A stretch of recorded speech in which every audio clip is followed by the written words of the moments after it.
yang hadir di tempat ini hari ini ada yang lagi susah? Ada yang lagi susah? Kok senyumnya gitu? Ada yang lagi susah? Kan Musa udah bilang, kita semua yang berkumpul di gereja adalah kumpulan orang susah. Semua punya susah. Tetapi kita ada di sini karena kita percaya Yesus yang kita percaya, Yesus yang kita sembah, itu jawaban dari kesusahan kita. Amin. Nah, sekarang senyum kalau begitu. Ternyata ada Yesus ya. Oke. Hari ini sekali lagi kita belajar firman Tuhan dengan tema berduka seperti Kristus berduka. Berduka seperti Kristus berduka. Mari kita membuka Lukas pasal yang ke-7 ayat yang ke-11 sampai dengan 17. Mari kita buka Alkitab kita masing-masing. Saya akan membaca dan perhatikan baik-baik saudara ya. Oke. Yesus membangkitkan anak muda di Nain. Segera setelah itu Yesus pergi ke suatu kota yang bernama Nain. Murid-muridnya dan orang banyak yang berbondong-bondong pergi bersama dia. Setelah ia dekat pintu gerbang kota, ada orang mati diusung keluar, anak laki-laki, anak tunggal ibunya yang sudah janda, dan banyak orang dari kota itu menyertai janda itu. Perhatikan 13. Ketika Tuhan melihat janda itu, apa yang dikatakan sana? Tergeraklah hatinya oleh belas kasihan. Lalu ia berkata kepadanya, jangan menangis. Sambil menghampiri usungan itu ia menyentuhnya. Dan sedang para pengusung berhenti, ia berkata, hai anak muda, aku berkata kepadamu, bangkitlah. Orang itu pun bangun dan duduk serta mulai berkata-kata. Lalu Yesus menyerahkannya kepada ibunya. Semua orang itu ketakutan dan mereka memuliakan Allah sambil berkata, seorang nabi besar telah muncul di tengah-tengah kita. Dan Allah telah melawat umatnya. Lalu tersebarlah kabar tentang Yesus di seluruh tanah orang Yahudi dan di seluruh daerah sekitarnya. Oke. Saudara yang dikasihi Tuhan, berduka seperti Kristus berduka. Hari ini kita ada di rumah Tuhan, tetapi bukan di rumah duka, tetapi khotbahnya tentang kedukaan. Luar biasa bukan? Jadi saudara yang dikasihi Tuhan, sungguh kita bersyukur sekali tema-tema firman Tuhan yang disampaikan di Gereja Kristen Jakarta itu. Ini GKJ di mana semua sama temanya. Itu menyentuh seluruh lini kehidupan. Benar loh saudara. Seluruh lini kehidupan disentuh. Termasuk hari ini khotbah yang jarang sekali orang khotbahkan di gereja. Bagaimana berduka, menangani orang berduka, melayani orang berduka. Bagaimana berduka yang sesungguhnya. Gitu ya. Nah oke. Jadi setelah ini nanti kita semua pergi ke rumah duka. Oh pasti semua pada takut kok ngomong yang gak enak nih gitu kan. Nah saudara yang dikasihi Tuhan, tetapi ini firman Tuhan akan membukakan pikiran kita, akan membukakan juga wawasan kita. Saudara, saya mau tanya, siapa di sini yang tidak pernah mengalami suasana duka? Siapa yang tidak pernah mengalami suasana duka? Tidak pernah berduka, mengalami suasana duka? Ada? Angkat tangan, ada? Ada? Tidak ada. Berarti semua, hampir semua sudah pernah mengalami suasana duka, betul? Nah saudara, betul nggak? Aduh, kok ragu-ragu sih? Ayo santai, 2 minggu nggak ketemu. Saudara yang dikasihi Tuhan, semua kita pernah berduka, pasti. Misalnya ketika orang tua kita dipanggil Tuhan, atau pasangan hidup, atau anak, atau saudara dekat, atau orang terdekat yang memiliki hubungan emosional yang cukup dekat dengan kita. Itu kita bisa mengalami duka. Dukanya bisa duka biasa, duka tengah, atau sangat berduka. Karena ada orang yang berduka bahkan sampai hari ini pun dia masih berduka. Nah saudara yang dikasihi Tuhan, saya pernah mengalami perasaan berduka, bahkan sangat berduka. Saya 5 kali mengalami duka cita sampai hari ini dalam hidup saya. Pertama, papa saya dipanggil Tuhan. Yang kedua, abang saya anak nomor 5 dipanggil Tuhan.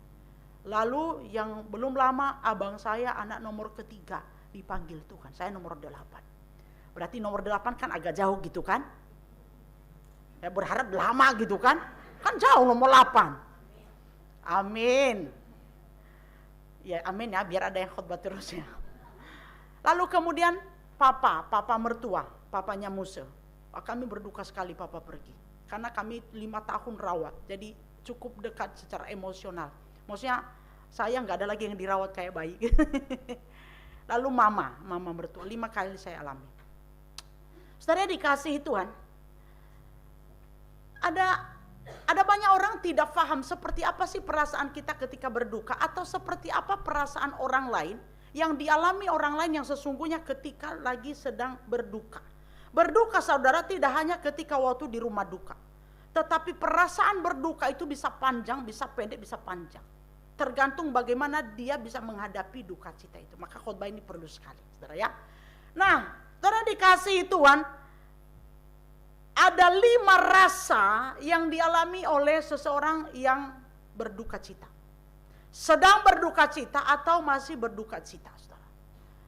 Nah, coba diklik-klik lagi karena itu akan menghasilkan nanti lebih bisa. Coba sampai seluruhnya penuh. Oke. Saudara, ada 5 rasa yang dialami oleh seorang ketika mengalami duka cita. Saya tidak menyebutnya sebagai 5 tahap. Karena begini, kalau tahap berarti 1, 2, 3 itu runut. Saudara, sesungguhnya ini tidak selalu runut, saudara. Ini bisa acak, bahkan bisa pendek.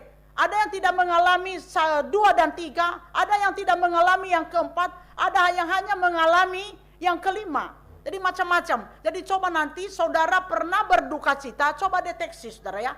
Anda masih ada di mana saat ini, atau sudah selesai, atau Anda pernah mengalaminya, atau langsung di nomor 5 Anda mengalaminya. Nah saudara yang dikasihi Tuhan, kita lihat. Ini sangat baik untuk didengar baik-baik, untuk difahami. Supaya kita bisa berduka seperti Kristus berduka cita. Kita sendiri bisa berduka cita dengan benar, dan kita juga bisa menaruh perasaan duka cita, empati duka cita kepada orang lain secara benar. Sekali lagi, 5 rasa yang dialami seseorang ketika mengalami duka cita. Yang pertama saudara, coba di ini lagi, slide itu, klik. Oke, yang pertama saudara, itu penyangkalan, masuk tahap penyangkalan. Nah, ini terjadi ketika baru dipanggil Tuhan, ya. Jangan kaget ya, saya akan terus berkata mati, meninggal, dipanggil Tuhan, ya. Jangan terganggu perasaan Anda, saudara ya. Kita orang Kristen tidak lagi tergantung dengan kata mati, karena kita sudah punya kepastian di dalam Yesus. Amin. Nah saudara, tahap penyangkalan itu dialami ketika pertama sekali orang yang kita cintai atau orang keluarga kita, ada orang yang depan mata kita itu mati, saudara. Saudara, kebanyakan itu kita nggak bisa terima. Enggak mungkin, enggak ada. Lalu kemudian makanya kan ada pompa itu, apa yang ditaruh di dada itu, apa itu pemancing jantung itu, supaya diusahakan lagi. Enggak, dia nggak mati, dia masih hidup, ayo usahakan lagi. Lalu dipompa lagi, sampai yang mompa pun mau mati rasanya gitu kan. Ayo pompa lagi, baru mati, ya kan. Lalu kemudian enggak bu, dokternya bilang sudah selesai, enggak bisa lagi ditolong, enggak bisa tolong. Ayo tekan lagi. Bahkan dia duduk naik di atas ranjang, dia tekan lagi. Dia belum mati. Yalah saudara. Yang berikutnya pada saat tahap penyangkalan ini saudara, perasaan kita itu menjadi freeze, kaku, tidak seperti habis akal, seperti orang yang tidak bisa berpikir. Kita stuck di situ. Ketika masa penyangkalan ini pertama sekali, itu sesi yang pertama sekali itu. Hampir tidak ada orang yang sesi mati langsung penerimaan. Oh syukurlah, puji Tuhan dia mati juga. Itu hati-hati, jangan sampai ada kayak gitu. Kalau sampai gitu berarti yang mati ini bermasalah sekali. Kiranya semua di sini nanti mati tidak dalam bermasalah. Lalu saudara, diangkat pun, oh jangan diangkat. Dia masih belum minum, itu masih bisa, jangan diangkat. Ada nggak pernah lihat deh, pernah rasakan nggak? Jangan. Saya pernah lihat video, ada anak menangis. Papaku jangan ditaruh di kubur itu. Papaku nanti basah, papaku nanti nggak bisa bangun. Jangan masukkan dia di situ. Nanti papaku nggak bisa nafas. Papaku hanya tidur. Nanti dia bangun. Nah, ini berat sekali. Saya alami ini waktu abang saya dipanggil Tuhan beberapa waktu yang lalu. Abang saya yang abang angkat saya nggak percaya. Nggak percaya bang saya itu mati gitu loh. ini kita alami loh. Nggak peduli ini hamba Tuhan atau jemaat loh saudara. Semua perasaan ini kita bisa alami. Semua orang bisa berduka. Jangan bilang gini, oh si Musa mah hamba Tuhan, nggak berduka. Salah saudara, berduka sama perasaan kita. Yang beda jabatan kita, fungsi kita yang beda, hati kita sama, ya kan? Oke. Waktu abang habis itu di tangan saya gitu. Waduh, kami udah teriak-teriak berdoa. Lalu dipompa, saya bilang pompa lagi. Ya, kayak gitu tadi pompa lagi, enggak bisa. Dokter udah keringat gitu, enggak bisa.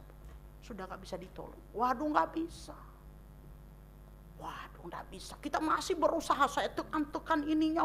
Tapi sebenarnya nalar yang lain itu lihat bahwa sudah nggak bisa, nggak nafas, sudah habis. Tapi saya berusaha tekan apa lagi gitu kan. Udah habis, dokter datang. Dokter yang datang ini dokter yang cukup senior di situ. Dia tahu keadaan kita, dokter ini cukup dekat dengan keluarga kita. Terus udah cukup lama, kita rasanya nggak mau lepas gitu. Dokter ini bilang, Bu pendeta, maaf loh saudara, di luar sana saya dipanggil pendeta loh saudara. Maaf ya, jangan tersinggung kalian ya. Bu pendeta, ayo berdoa. Dia tahu saya hamba Tuhan, di antara keluarga kami saya hamba Tuhan. Bu pendeta, silakan berdoa sebelum kita angkat abang ke ruang jenazah.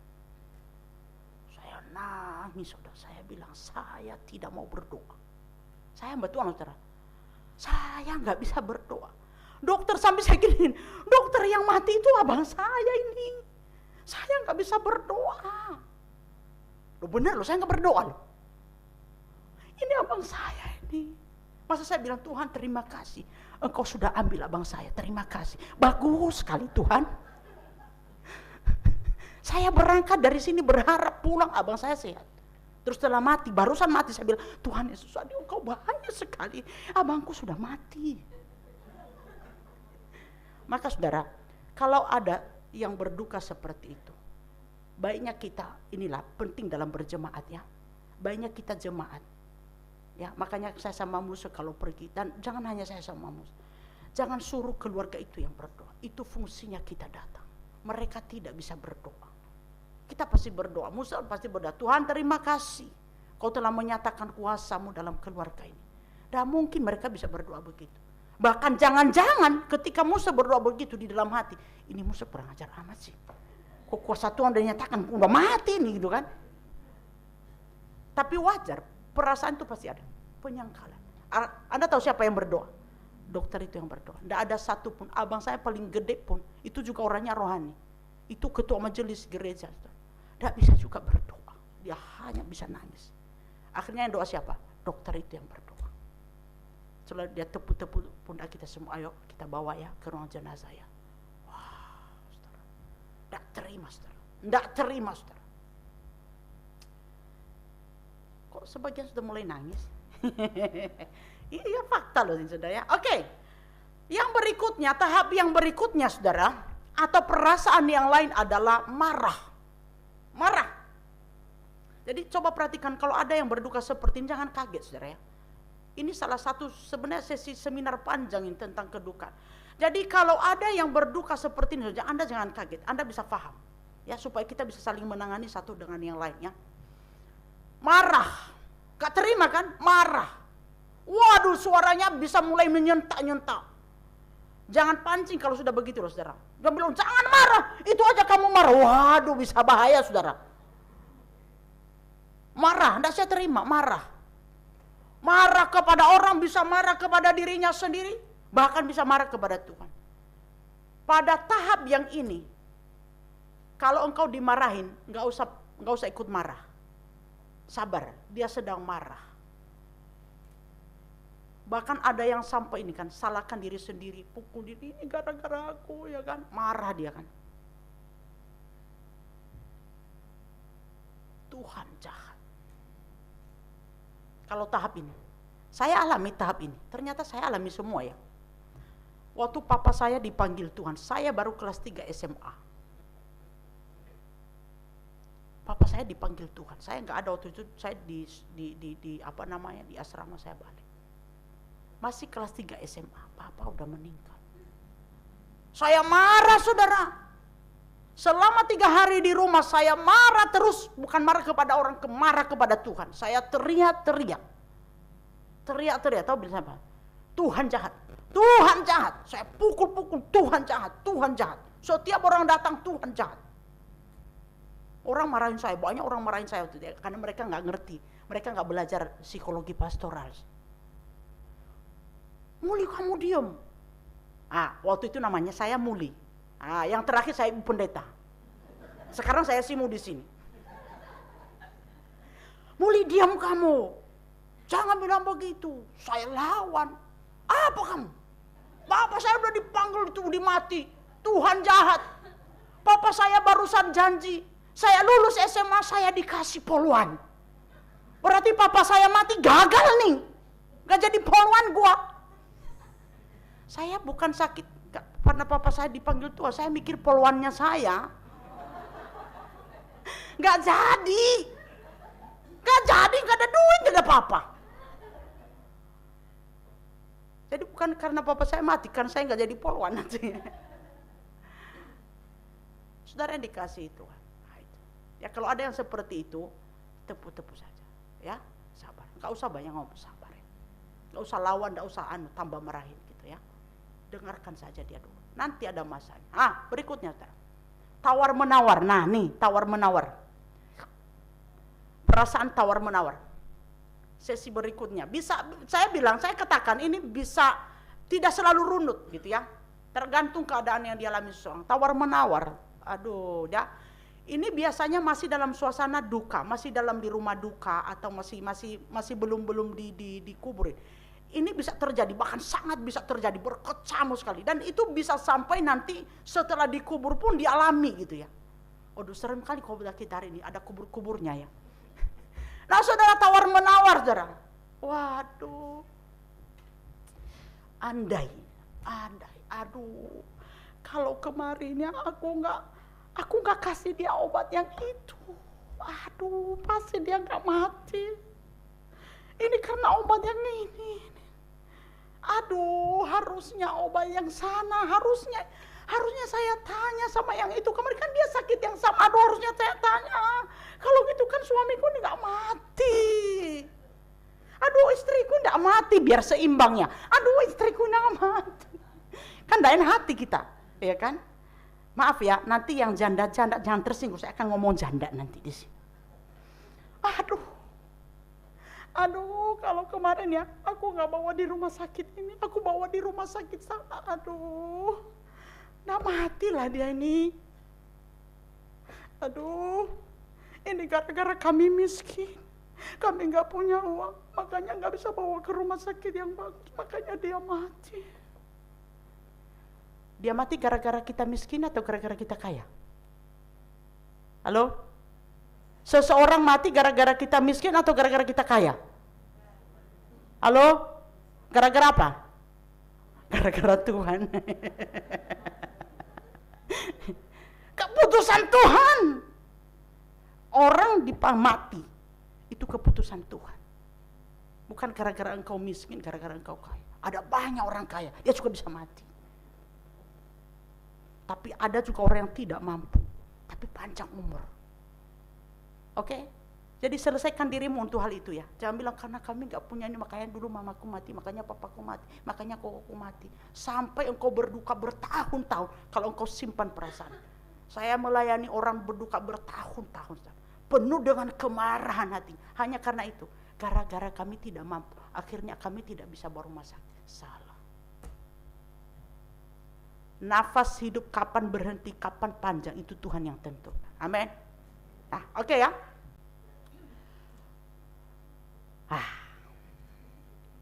Yang berikutnya, depresi. Nah, kalau sudah tahap ini biasanya setelah dikubur, lalu kemudian kembali ya kepada keadaan biasa, semua terlintas. Baru terlintas, dia biasanya ini tidak bisa, ini biasanya ini tidak bisa. Terlintas, apalagi kesusahan ini dan itu. Mulai depresi, tertekan. Mulai menarik diri. Mulai tidak mau beraktivitas yang terlalu seperti biasa. Mulai menarik diri. Tidak mau, bahkan yang berduka sekali, itu tidak mau bicara dengan orang. Ada sampai seperti itu. Saudara, itu karena tidak bisa ya, tidak bisa mengelola tahap-tahap. Maksudnya gini, jangan juga menghakimi. Kita harus hadir untuk menolong. Saya jelaskan ini supaya kita bisa menolong. Apalagi kalau tidak ada orang yang menolong dia, tidak ada teman. Tambah itu berduka. Oke, yang terakhir saudara, yang terakhir ini berarti sudah selesai. Ibadah penghiburan pada pagi hari ini selesai. Penerimaan. Nah, udah penerimaan, tapi bukan berarti ya sudah selesai, gitu kan?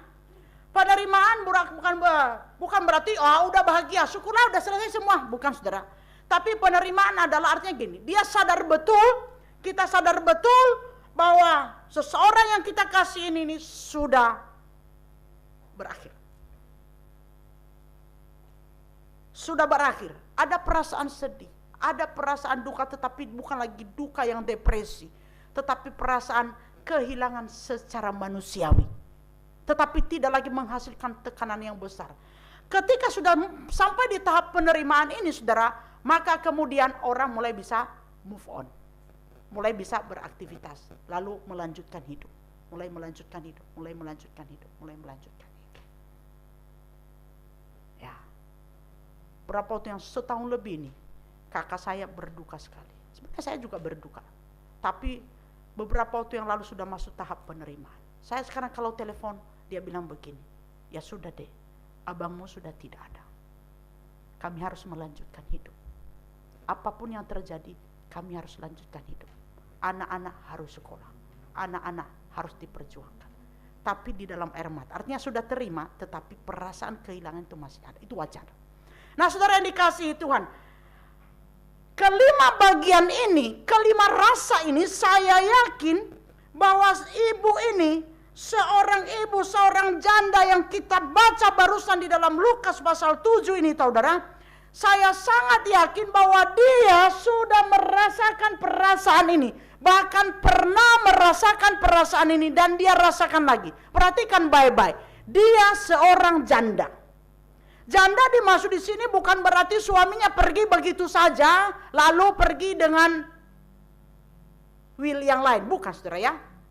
Tetapi betul-betul dia sudah ditinggal oleh suaminya karena bisa mati, saudara ya. Berarti saudara, ibu di kota Nain ini tidak disebut namanya, berarti pernah berduka belum? Pernah berduka enggak? Pernah. Berarti dia pernah mengalami perasaan ini. Tetapi waktu tahap penerimaan, dia berpikir begini, oh ya sudah, tidak apa-apa, suamiku sudah pergi. Tetapi saya bersyukur saya masih punya anak. Ini anak tunggal saudara, dikatakan apa? Anak laki-laki ini, anak tunggal bagi ibunya ini. Waktu tahap penerimaan ketika suaminya ada dipanggil Tuhan, dia tidak apa-apa lah ya sudahlah. Paling tidak masih ada anak yang akan menjaga saya sampai tua. Bagi orang tua banyak mikir kalau ada anak itu kan nanti kalau sudah tua ada yang jaga. Betul? Makanya kalau orang tua udah jaga memang tugas kita untuk sudah tua, tugas kita untuk menjaga.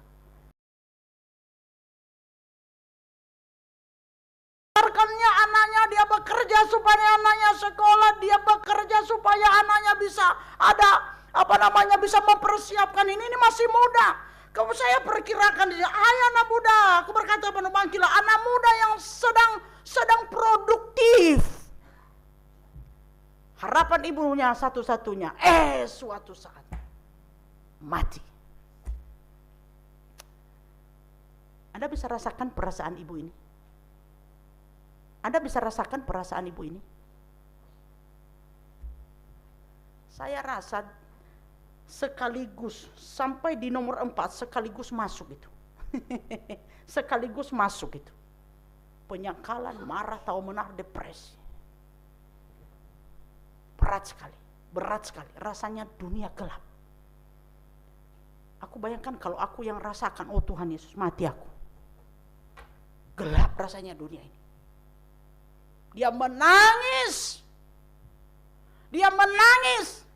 Dan tangisannya di sini adalah tangisan seakan-akan sudah tidak ada lagi harapan. Bahkan orang-orang yang mengusung pun, berbondong-bondong pun bersama ibu ini, saudara, menangis. Aduh, habis sudah ibu ini. Tidak punya siapa-siapa lagi, tidak punya apa-apa lagi ibu ini. Ibu ini berpikir juga, sudah selesai, habis hidup saya. Saya tidak punya apa-apa lagi, anak pun habis, sudah selesai, habis semua. Dunia gelap, runtuh semuanya.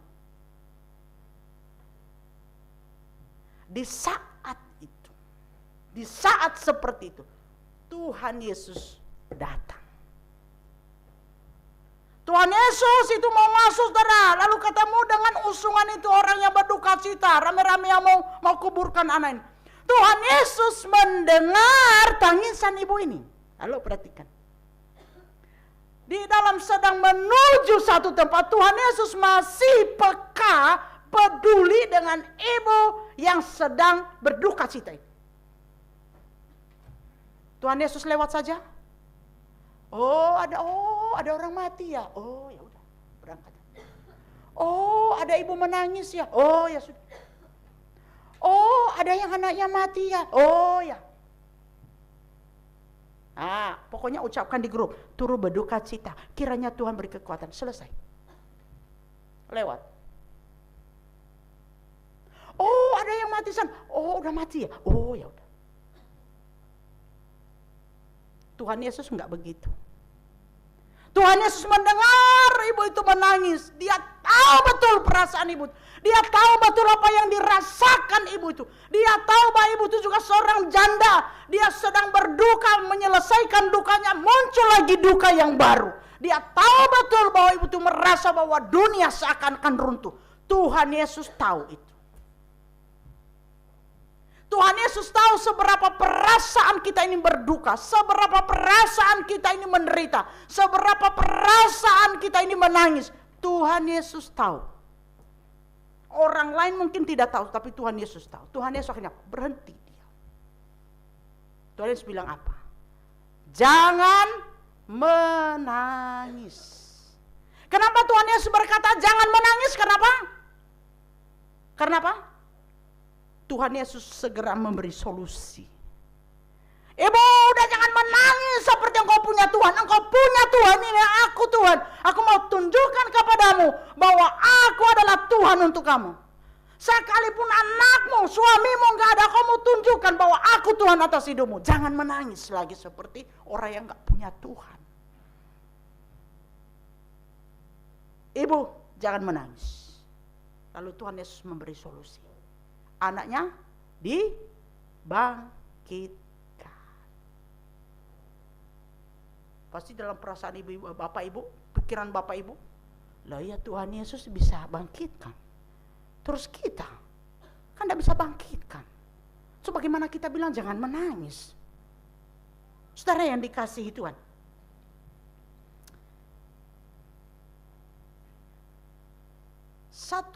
Satu hal yang membuat Tuhan Yesus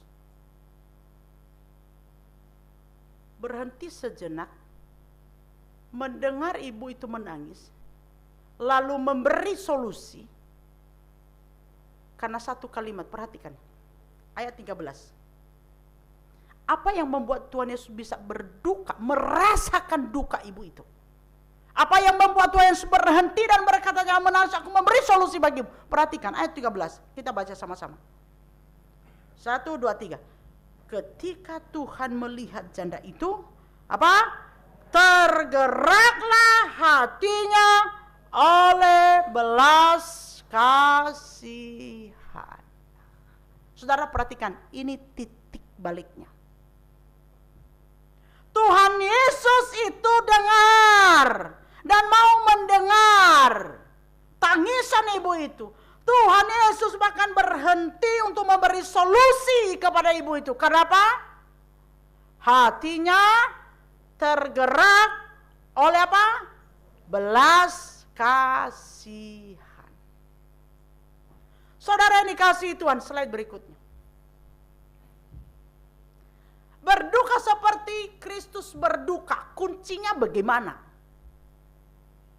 Hanya kalau kita memiliki hati yang sama seperti hati Yesus. Tergerak oleh belas kasihan. Melihat orang susah, hati kita tergerak oleh belas kasihan. Maka kemudian kita juga melangkah untuk mencari solusi baginya. Kita juga melangkah untuk menolong dia. Kalau tergerak hati kita oleh belas kasihan karena kita memiliki hati yang sama seperti hati Yesus, maka ketika orang lain berduka, kita pun ikut bisa merasakannya dan melangkah memberi juga solusi baginya.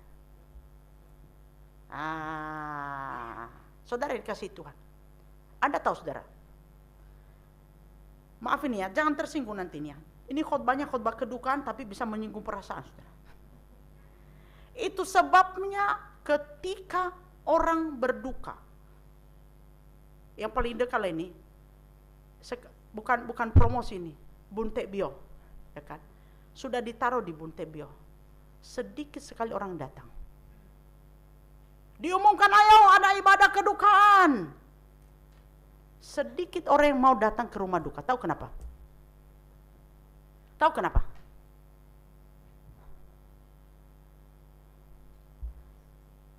Ada yang bisa memberi jawaban? Tidak merasakan apa yang dirasakan orang lain. Tidak memiliki, hatinya tidak tergerak oleh belas kasihan. Tangannya bergerak, turut berduka cita ya. Tetapi hatinya tidak bergerak untuk menyatakan belas kasihan. Itu sebabnya ada banyak juga gereja, bukan hanya GKJ Tangerang. Ketika ada duka cita, rumah duka itu sepi. Kenapa? Ini tidak memiliki hati yang sama dengan Yesus. Tidak mau berhenti sejenak untuk mendengar tangisan orang lain. Tidak berhenti sejenak dari segala aktivitasnya untuk memberi solusi, paling tidak duduk di situ dan menyatakan rasa yang sama. Ini penyebab. Kalau kita bisa merasakan rasa duka cita yang sama, saudara, kita pasti tergerak. Bukan hanya mulut kita tergerak, tapi kaki kita bergerak. Saudara, jangan menunggu Anda pernah berduka cita baru bisa merasakan perasaan orang berduka cita. Empati, kalau engkau ada di dalam kasih Yesus, hatimu dipenuhi selalu oleh kasih Yesus, maka empati itu akan memenuhi hidupmu dalam segala keadaan. Amin. Kalau betul-betul hati Yesus itu memenuhi hati kita, kasih Yesus memenuhi hati kita, peka dengan perasaan orang lain. Wah, berarti kalau ada nanti ibadah kedukaan rame sudah ini. Rame siapa? Pak Akong ya, sesi kedukaan ya. Tapi dalam nama Yesus kita GKJ Tangerang gak ada yang mati. Panjang umur semua. Pasti perasaan kalian, Mas Susimu siapa yang duluan tuh? Yuk, barusan katanya tadi dia mau panjang umur juga. Yang lain gimana? Dalam nama Yesus. Ya kan? Kan maksud saya kalau Jadi supaya hati kita aman, ya. Saya tahu perasaan Bapak. Waduh, saudara yang dikasihi Tuhan. Nah, ini dia. Yesus itu berhenti. Minggu yang lalu saya jelaskan di GKJ yang lain, waktu saya khotbah dia. Coba perhatikan, Yesus kan bersama dengan murid-murid dan berbondong-bondong kan. Dikatakan itu pergi ke suatu kota bermena-mena. Lalu dia bertemu dengan usungan itu. Apa Yesus kemudian lanjut aja? Dia sibuk dengan aktivitasnya mau mengajar? Sibuk dengan aktivitasnya pergi memuridkan yang lain? Saudara, dia berhenti sejenak. Dia mau dengar itu. Dan dia mau ada memberi solusi di situ. Berhenti sejenak. Saudara, Anda tahu kenapa kita seringkali tidak peka dengan perasaan orang lain, tidak peka dengan kebutuhan orang lain? Tahu kenapa? Kenapa? Halo? Halo? Ada yang bisa tolong saya? Karena kita seringkali tidak mau berhenti dari diri kita sendiri.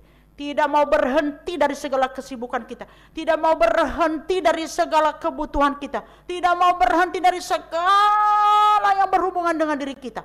Kalau sudah seperti itu, kita semua kita pikirkan, biar juga sapi lewat, gede sekali sapi itu. Yang di sini sapi besar sekali, yang di sini juga gajah besar sekali, mulutnya begitu. Lalu gajah itu udah mau jalan, kita juga tidak akan peduli. Kenapa? Tutup mata, lihat diri sendiri. Selesai. Kiri kanan pun terserah, gajah mau lewat. Dia injak saya pun nanti juga kalau keinjak berarti kedengaran gitu.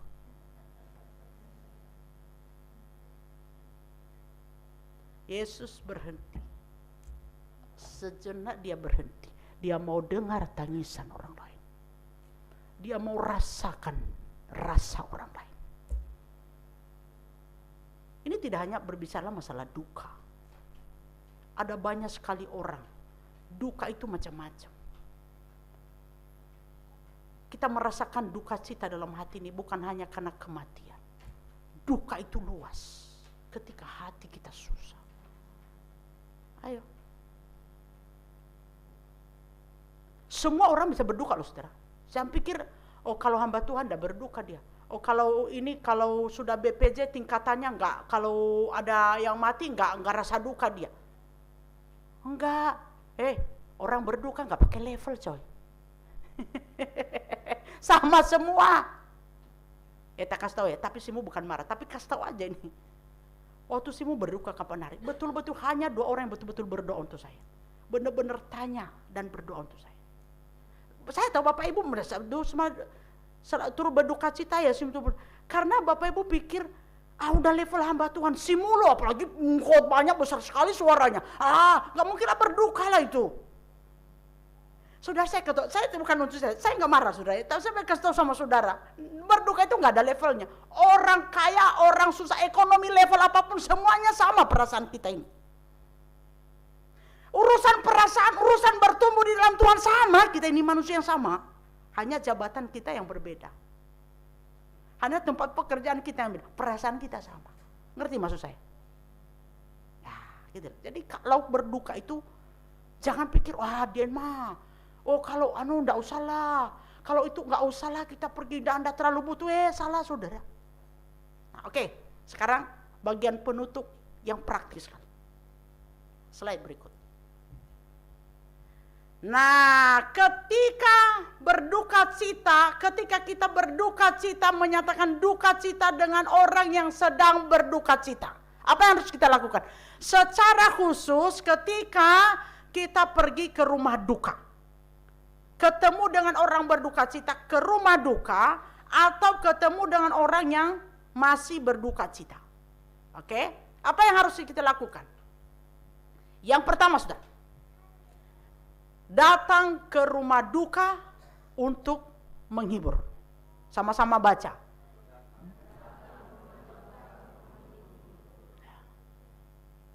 Hanya sekedar WA di grup turut berduka cita itu enggak menghibur, saudara. Bahkan enggak kebaca. Apalagi kalau banyak sekali enggak kebaca. Saudara, saya mau beritahu. Kalau kita lagi berduka cita, lagi di rumah duka gitu ya, saudara. orangnya kalau lagi berduka itu hafal banget orang-orang yang datang. Siapapun itu, hafal banget. Dan dia merasa senang sekali, dan nanti dia akan ingat secara lama. Waktu saya berduka dia datang loh. Dia datang loh. Dia datang loh. Yang itu datang loh. Belum tentu waktu pesta pernikahan, belum tentu engkau hafal semua siapa yang datang. Belum tentu. Yang engkau hafal adalah berapa isi amplopnya semuanya. Pasti kalian bilang begini, Simu kau tahu aja. Ya tahu lah. Ya kan? Itu berapa, enggak peduli itu dari mana, pokoknya berapa dulu jumlahnya. Tapi kalau ke duka saudara, saya beritahu bener ini. Saya udah mengalami 5 kali duka saudara. Betul itu. Tapi saya percaya, tolong katakan tidak kalau misalnya ini enggak benar. Tahu betul kita. Dan ketika orang-orang itu datang, orang siapapun, enggak orang susah, enggak, jangan pikir-pikir urusan ekonomi, tingkat ekonomi, enggak ada urusannya dengan kedukaan saudara. Saudara, ingat, hafal banget. Dan senang sekali. Mungkin kita pikir, apa sih arti kedatangan saya di situ? Salah saudara. Diingat itu sebagai hibur. Terhibur sekali hati. Walaupun hanya sekedar duduk, datang, salam, lalu makan kacang. Makan kacang sama bubur kalau malam terakhir. Tapi sungguh saudara, kita senang sekali. Ayo, apakah salah yang saya katakan orang yang pernah berduka? Benar gak? Makanya kalau nanti ada yang berduka, pergi ya. Loh ya. Oke. Yang kedua. Waduh, khotbah saya ini udah jam berapa ya? Sabar ya. Ini seminar sekalian soalnya. Nggak ada di luar sana ini, hanya ada di sini. Jangan membuat yang berduka tambah menangis. Baca sama-sama 3 ya. Ini sering kali kita lakukan. 1, 2, 3. Jangan membuat orang yang berduka tambah nangis. Lu datang ke rumah duka. Ya, kok mati sih? Ya, lu kasih obat apa kemarin itu? Aduh, aku kasih ini. Ya, salah obat itu. Gak tepat obat itu.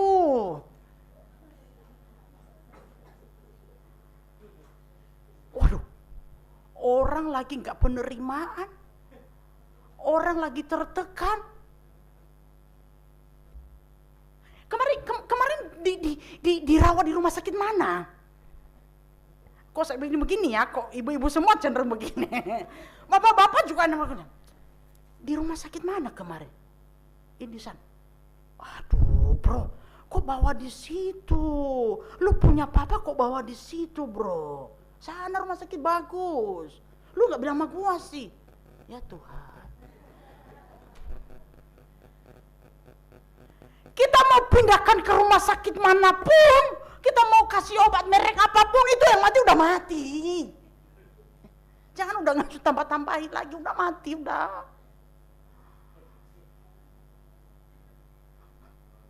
Iya, ini kesalahan loh kalau kita ke rumah duka.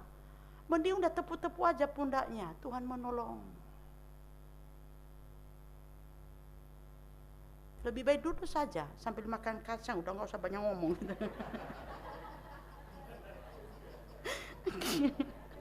Kalau kacangnya kurang, kalau kacangnya kurang minta dari meja lain. Daripada lu nambah-nambahin dosa di situ. Saudara, yang berikutnya, tidak membuat yang berduka tambah tertekan.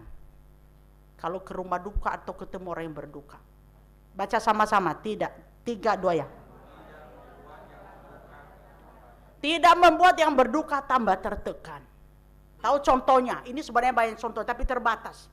Sabar ya, ini KKR seminar khotbah 3 macam sekaligus. Habis berapa, bro? Ini penyakit berat habis berapa? Udah habis banyak, Bu. Udah habis banyak, Bu. Apalagi kalau ibu-ibu. Udah habis berapa?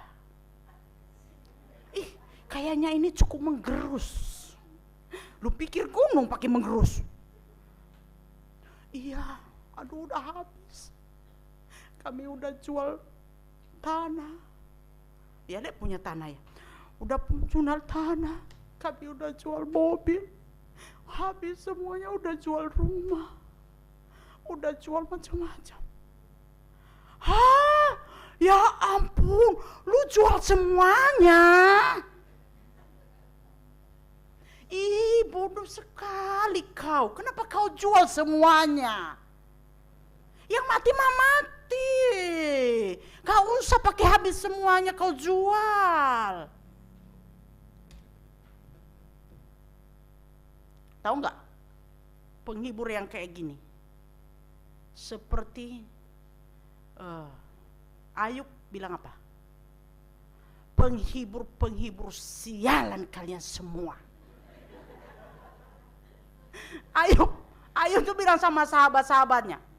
Soalnya mereka bilang, ih kamu ya, kan kamu cinta Tuhan, kok kamu sakit ya. Ya kayak gitu-gitu penghibur sialan. Dia bilang penghibur sialan. Cuman yang berduka dalam hati, penghibur sialan. Gua udah habis harta lu tambah-tambahin lagi. Iya kalau lu ganti lagi. Iya, yang kalungmu sudah kamu jual juga. Yang cincinmu juga kamu sudah jual juga. Kepo semua. Saudara, ini dia. Ucapkan kalimat-kalimat pendek saja. Orang lagi berduka, saya udah jelaskan 5 tadi itu nano-nano loh saudara. Gak usah ditambah-tambahin. Kalimat pendek saja. Ketika dia sampaikan, dia cerita saudara. Sampaikan kepada dia. Sambil tepuk pundaknya. Atau sambil tepuk tak. Gak apa-apa. Kamu sudah melakukan yang terbaik. Kamu sudah beri yang terbaik. Untuk orang tuamu engkau sudah kasih yang terbaik. Tuhan pasti ganti. Orang itu terhibur enggak? Terhibur. Itu baru penghibur yang benar. Itu baru merasakan duka seperti Kristus berduka. Memang kita nggak bisa bangunkan yang sudah mati, tetapi kita bisa meneguhkan imannya. Tuhan menolong. Itu aja, pendek-pendek. Jadi ke rumah duka bukan pergi mengkhotbahi orang yang berduka. Cukup Musa aja yang khotbah. Yang lain jangan khotbahin semuanya. Nggak masuk saudara. Yang bagus pun panjang nggak masuk kalau lagi orang berduka. Terkunci dia. Terakhir saudara. Jadilah apa? Jadilah pendengar, bukan pengkhotbah. Dengar. Dengar aja, beri telinga mendengar. Duduk dengar. Oh gitu ya. Jawab dengan pendek-pendek saja. Tuhan menolong. Maka bagusnya kalau ke rumah duka atau ketemu orang berduka, ajak berdoa. Biarkan dia bercerita, mengeluarkan semua perasaan marahnya, perasaan kecewanya, perasaan apa tadi tawar-menawar, biar aja. Jangan bantah-bantah. Ih, lu mah kagak beriman, nangis lagi. Ih, kagak beriman, lu mah pakai tawar-tawar. Udahlah yang mati, nanti ketemu di surga, udah diem. Kalau ada pentungan dia bilang, gua pentungin lu di situ, gua sakit hati ini. Jawab pendek-pendek saja, sabar. Kita pasti bertemu di surga lagi. Sabar. Tuhan pasti kuatkan. Kita pasti berjumpa lagi di surga. Udah cukup, gak usah pakai ayat lagi panjang. Ayat serahkan kepada Musa. Saudara yang dikasihi Tuhan. Satu lagi, terakhir sekali. Yang sering kali kita lakukan yang salah adalah kita bilang apa? Kita seperti kita kan katakan seperti Kristus berduka, demikian kita berduka. Kalau ada yang menangis kita bilang gini, jangan nangis. Saudara yang dikasihi Tuhan, nangis, tingkat nangis seorang itu beda-beda. Ada yang nangis biasa karena memang benar-benar lagi nangis, berduka saudara. perasaan kita itu ada, bukan karena tidak beriman kalau kita menangis ketika berduka itu. Ada orang yang dipanggil Tuhan, orang yang kita cintai, orang yang kita kasih. Bukan karena kita tidak tahu bahwa dia masuk surga. Saya tahu betul, abang saya masuk surga, saya tahu betul. Tetapi secara manusia ada perasaan sedih berpisah. Tidak lagi pernah ketemu selama ada di dunia. Saya tahu akan ketemu di sana. Tetapi ada juga menangis yang namanya menangis seperti orang tidak punya Tuhan. Menangis seperti orang tidak punya pengharapan lagi. Seakan-akan tidak ada lagi dunia ini. Seakan-akan tidak ada lagi Tuhan yang menolongnya. Nah saudara perhatikan, ibu ini Tuhan Yesus katakan jangan menangis. Ibu jangan menangis. Karena ibu ini saudara sudah di tahap menangis. Seakan-akan tidak lagi harapan. Seakan-akan tidak ada lagi Tuhan yang menolongnya. Seakan-akan dengan tidak ada lagi suaminya. Tidak ada lagi anaknya. Berarti hidupnya sudah selesai. Tidak ada yang bisa menolongnya. Itu yang Tuhan katakan, ibu jangan menangis. Masih ada Tuhan. Masih ada saya, Tuhan Yesus yang bisa menolongmu. Itu yang dikatakan jangan menangis. Karena ibu ini menangis seperti sudah tidak ada Tuhan. Tetapi kalau menangis masih tahap manusiawi, perasaan sulit karena berpisah secara manusia, itu masih wajar. Kalau kita menangis karena kita lagi susah, hati kita sedih, hati kita tertekan, beban begitu berat, dan kemudian kita menangis, saudara, itu boleh menangis. Tetapi jangan boleh menangis, tetapi jangan tangisi. Tangisi itu artinya apa? Menangis seperti orang yang tidak punya Tuhan. Boleh menangis ketika engkau susah, boleh menangis ketika engkau tertekan. Tetapi jangan menangis seperti orang yang tidak punya Tuhan. Beda. Amin. Saudara, menangis dalam tahap yang wajar. Sebenarnya itu Tuhan justru yang sediakan air mata itu di dalam tubuh kita. Ini pengetahuan lagi, saudara. Air mata itu ada macam-macam jenis air mata, saudara. Jadi dalam khotbah ini tidak hanya digali tentang perasaan berduka, digali juga tentang air mata. Perhatikan, saya tidak kasih slide-nya supaya Anda tidak foto dan nanti Anda kasih tahu sama orang lain. Nah, maksud saya tidak sempat saya kasih di situ. Saudara, air mata itu fungsinya banyak dan ada jenis-jenis air mata. Perhatikan ya. Coba lihat. Ada cairan enggak di dalam mata kita ini? Ada enggak? Oh bagus, berarti tidak harus ke rumah sakit. Kalau saudara, kalau tidak ada air mata, ini semacam yang melapisi, saudara. Tuhan itu saudara, Tuhan itu ajaib. Tahu enggak?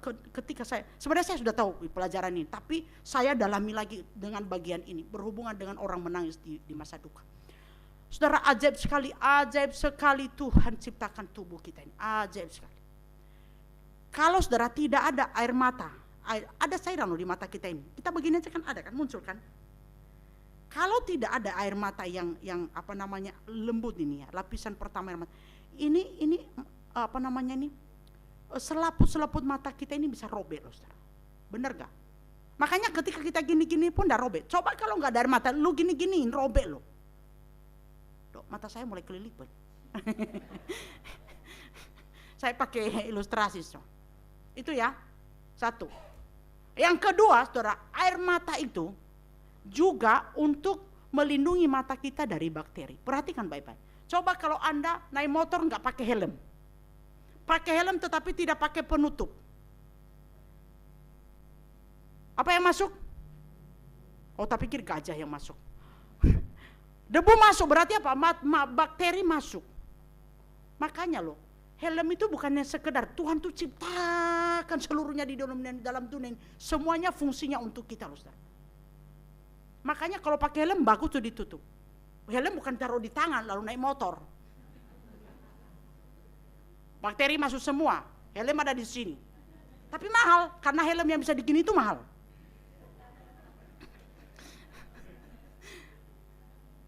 Ya kan? Wah, anak-anak muda jadi nggak enak perasaannya. Saya tidak pakai kacamata dulu karena masih belum selesai ilustrasinya. Jadi kalau sudah mulai ada virus, apa namanya ini, bakteri, biasanya kan, air mata kita kan, meleleh, bener gak? Kalau udah banyak mulai meleleh, berarti ada bakteri itu, dia coba ganggu ini mata. Maka air mata, pelindung mata untuk bakteri, dia keluar. Luar biasa bukan? Luar biasa bukan? Luar biasa bukan Tuhan Yesus? Iya, bukan saya yang luar biasa, Tuhan. Saya besar suara tapi Yesus yang luar biasa. Makanya coba kalau kita gini udah mulai ini kan perih itu kan. Coba gini, pasti keluar air mata. Itu berarti apa? Ada bakteri.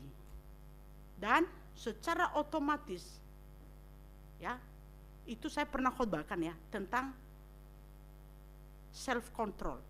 Kontrol itu ada macam-macam. Saya tidak usah ulang lagi, sudah pernah saya khotbahkan itu.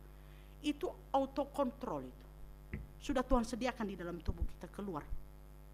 Sehingga bakteri itu terawaskan, termasuk ketika debu masuk kan. Nah, ada juga air mata. Air mata itu adalah dia mengeluarkan hormon-hormon negatif yang ada di dalam tubuh kita. Nah, ini dia. Ketika kita susah, saya pakai kacamata dulu, soalnya ada yang foto saya dari belakang. Ketika kita, saudara perhatikan baik-baik, ini pengetahuan baik sekali. Ketika kita lagi susah, ketika lagi tertekan, ketika lagi beban, ketika kita berduka, ketika kita pokoknya lagi susah, seperti yang saya ceritakan, orang berduka cita saudara, dengan tahap-tahap tidak terima saudara, marah, tawar-menawar, ditambah lagi penghibur-penghibur sialan datang, tambah tertekan saudara. Anda tahu ketika perasaan tertekan begitu banyak beban saudara, tubuh kita ini memproduksi namanya hormon negatif. Hormon-hormon negatif itu macam-macam. Salah satunya misalnya hormon kortisol. Enggak usah saya jelaskan, nanti Anda bingung semua. Apalagi nama-nama itu, search aja banyak. Hormon negatif atau hormon stres. Itu racun di dalam tubuh. Tubuh ini kalau diproduksinya begitu banyak tekanan, susah dan segala macam, pokoknya hal-hal yang negatif masuk saudara, tubuh kita ini memproduksi hormon apa? Negatif. Ketika kita berduka tertekan terus menerus saudara. Nah, bagaimana caranya supaya hormon itu, hormon negatif itu tidak menjadi penyakit dalam tubuh kita? Tuhan ciptakan namanya air mata duka cita, air mata kesusahan. Jadi terproduksi air mata, dan melalui air mata itu hormon-hormon yang negatif itu, racun-racun itu keluar. Jadi keluar ya. Saya sampai begini ya, keluar. Nah, berarti boleh enggak orang menangis ketika berduka? Boleh enggak orang menangis ketika susah? Boleh enggak orang menangis ketika tertekan? Supaya tidak jadi penyakit. Sebatas itu. Tetapi bukan menangis seperti tidak punya Tuhan.